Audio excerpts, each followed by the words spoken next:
High মিষ্টি বন্ধুরা, তোমাদের ওখানে কি ঠান্ডা পড়েছে? তো আমাদের এখানে দেখো, হাওয়ার মধ্য দিয়ে বরফ পড়ছে, বরফ। তো রকি বেটা এখন সকালের খাবার হয়ে গেছে, খেয়ে এখন শুয়ে পড়েছে দেখো। আর রকিকে মারার জন্য একটা লাঠি এনেছি, দেখবে? রকি যত দূর পালাবে তত দূর লাঠিটা যাবে। এই দেখো কেমন হয়েছে বলবে এই লাঠিটা। এটা কিন্তু অনেক রকম কাজ করে। কে এলো? উঠে এলি কেন তুই? আমি কথা বলছি, উঠে এলো। এই দেখো সব রকম কাজ হচ্ছে, দেখো বড় হচ্ছে আস্তে আস্তে লাঠিটা। এই দেখো, আর দুষ্টুমি করবি? কত দূর পালাবি?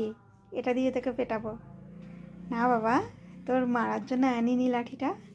এই লাঠিটা আসলে এই দেখো বিছানাও ঝাড়া যাবে, ঝুলও ঝাড়া যাবে। তো কার কার ঘরে আছে বলবে। রাধে রাধে সবাইকে। কেমন হয়েছে বলবে।